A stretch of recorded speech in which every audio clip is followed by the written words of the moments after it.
कश्मीर की नदियों और झीलों में कभी बड़ी तादाद में पाई जाने वाली लोकल हिमालयाई स्नो ट्राउट के तहफ़्फ़ुज़ की सिमत में एक अहम साइंटिफिक कामयाबी सामने आई है। शेर Kashmir agriculture science and technology university Kashmir के फिशरीज डिपार्टमेंट के फिश जेनेटिक्स एंड बायोटेक्नोलॉजी के रिसर्च स्कॉलर्स ने नायाब और सेंसिटिव ठंडे पानी की मछली, जिसे शियोजोथेरिक्स और प्लाजियोस्टोमस के नाम से जाना जाता है, उनकी पैदावार और लार्वा पालन की स्टैंडर्ड्स टेक्नोलॉजी डेवलप कर ली है।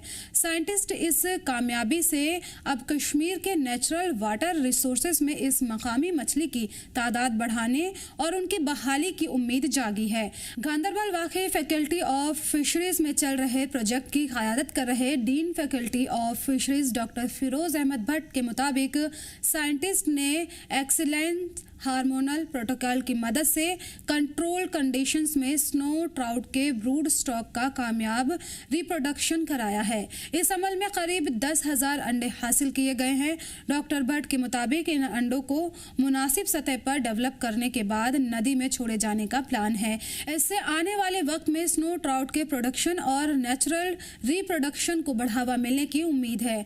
उसके मुताबिक ये कामयाबी ऐसे वक्त में सामने आई है जबकि कश्मीर के वाटर रिसोर्सेज में लोकल मछली की जो प्रजातियों पर मुसलसल बदलते माहौलियाती दबाव का लगातार असर पड़ रहा है।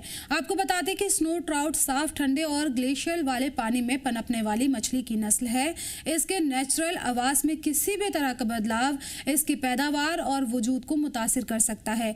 कश्मीर में बढ़ती पानी की आलूदगी, तामीराती सरगर्मियां, गैर कानूनी माइनिंग, वाटर रिसोर्सेज में इंसानी मुदाखलत और तेजी से बदलते माहौलियात इस नस्ल की मछली के लिए संगीन खतरा बन चुके हैं। माहिरीन के मुताबिक इंसानी सरगर्मियों के बढ़ते दबाव की वजह से झेलम नदी और वादी के दीगर वाटर रिसोर्सेज में लोकल मछलियों का प्रोडक्शन काफी कम हुआ है।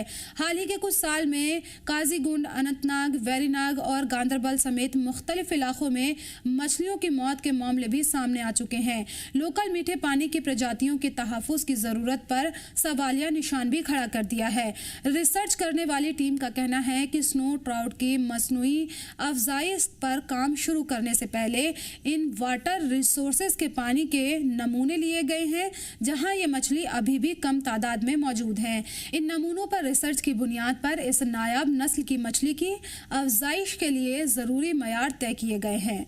नेचुरल अफजाइश के मौके में झेलम नदी में बड़ी तादाद में अडल्ट ब्रूड स्टॉक दस्तयाब न होना लंबे वक्त से बड़ा चैलेंज बना हुआ है। साइंटिस्ट की तरफ से डेवलप कंट्रोल्ड रिप्रोडक्शन इस कमी को दूर करने में अहम रोल निभा सकती है।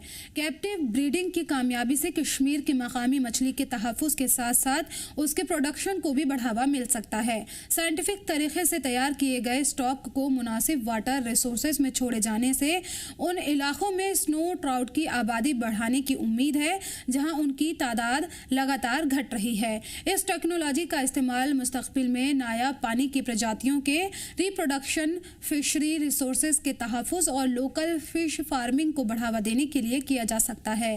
होलिस्टिक एग्रीकल्चर डेवलपमेंट प्रोग्राम के तहत में दूर दराज के वाटर रिसोर्सेज में एक्वाटिक बायोडाइवर्सिटी की बहाली की कोशिशों को भी अभी इससे मदद मिलने की उम्मीद है।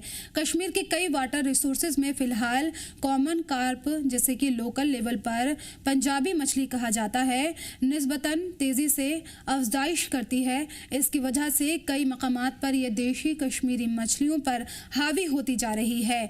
माहिरीन के लिए ये सूरत हाल लोकल स्पीशीज के तहफ़्फ़ुज़ को और चैलेंजिंग बनाती है। हालांकि आर्टिफिशियल रिप्रोडक्शन की ये कामयाबी उम्मीद जगाती है, लेकिन माहिरीन के सामने अगला चैलेंज तैयार मछलियों को नेचुरल माहौलियात फराहम कराना है। वाटर रिसोर्सेज में छोड़ने से पहले मछलियों के हेल्थ, जेनेटिक डाइवर्सिटी और नेचुरल कंडीशन में जिंदा रहने की सलाहियत का अंदाज़ा लगाना ज़रूरी होगा। माहिरीन का मानना है कि सिर्फ आर्टिफिशियल रिप्रोडक्शन से स्नो ट्राउट के मुस्तक़बिल का तहफ़्फ़ुज़ मुमकिन नहीं होगा।